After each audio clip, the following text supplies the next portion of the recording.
So Cassie is got a lot more anxiety and stuff, so we're just going to see how it goes with her. She's actually not been crated before. She's a little bit older. She's, what are you doing? Is she 3? Okay. And so we're just going to kind of show you a different one, because the dog you might be adopting might not be a puppy. They might respond differently. So what I want to show you real fast actually is, so this is a 36-inch crate, and this is a 42. Cassie technically fits in a 36-inch, but some dogs, even though they fit, get a little bit of anxiety in the 36-inch. Claustrophobic. Yeah. And so what we're going to do is we're actually going to train her with a 42, so that way she feels like she has so much room to be in. And then eventually, if you wanted to move your dog down a level to the crate they're supposed to be in, you could totally do that. But I've had better luck with dogs who have anxiety and stuff like that to actually put them in a little bit bigger of a kennel. The 42s are great for that. So we're just going to let her explore for a second. She's already going in again because it's so big and kind of roomy. She doesn't feel good, girl. I don't feel any claustrophobia. Good job, girlfriend. All right.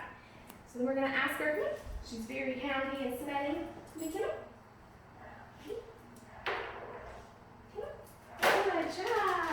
And she didn't even want the treat. She wants to come straight back out. And that's okay. That's what we're starting off with. We never, start off with the go in and close, because that's not. And you're not always going to get a dog who's super treat motivated and they'll go anywhere for a treat. So treats are not always going to work.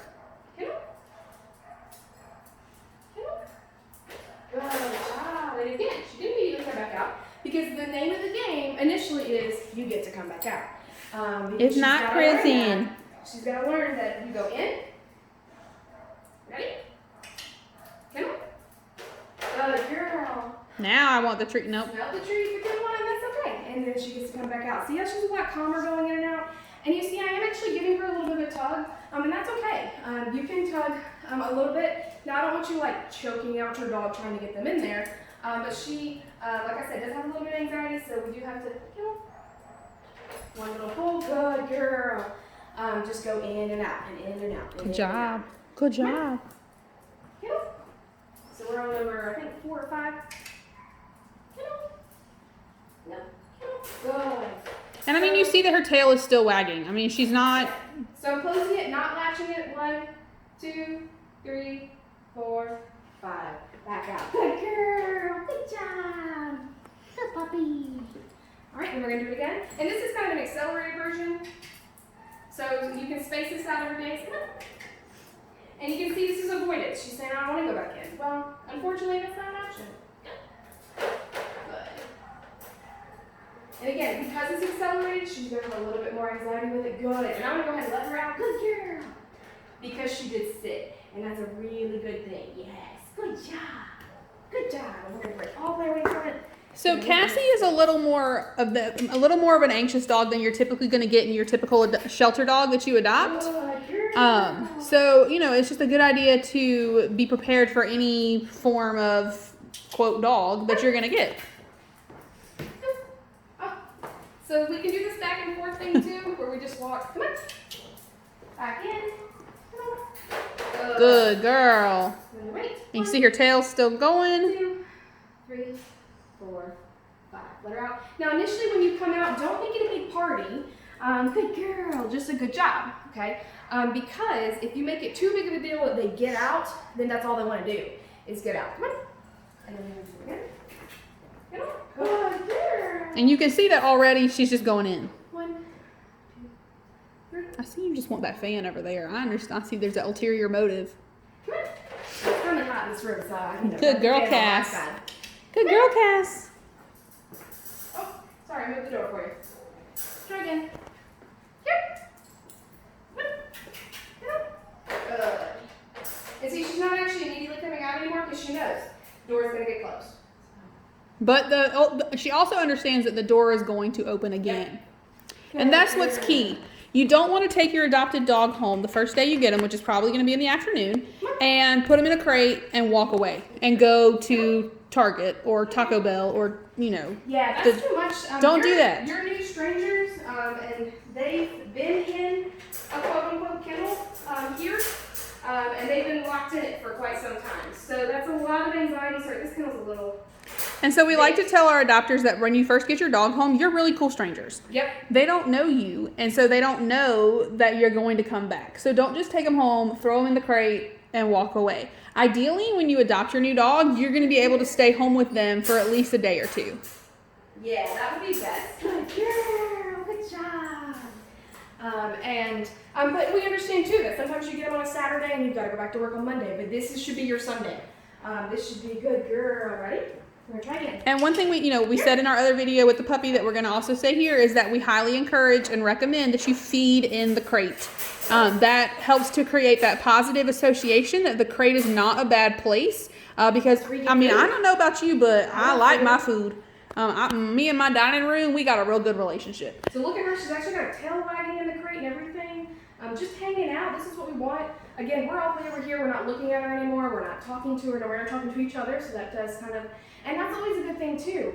When you first put your dog in and you're first doing this, don't be afraid to talk to someone at your house or on the phone. Because sometimes your voice is very soothing to them.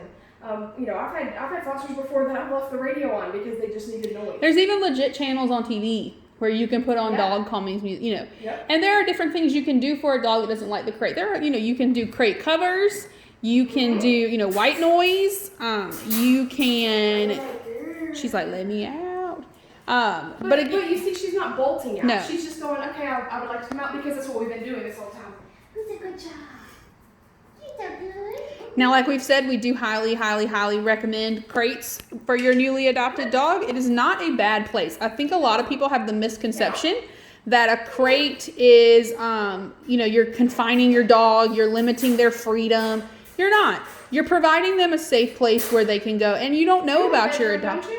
I got the bedroom. Same thing. It's their bedroom. You can put a bed in there if you want. I would recommend getting to know your dog first to see how much they're a chewer. Waiting, a little bit because we don't want your dog to eat said bed. And now she's gonna get good girl, Cassie. So we're actually gonna stay quiet here for a second and see what she does.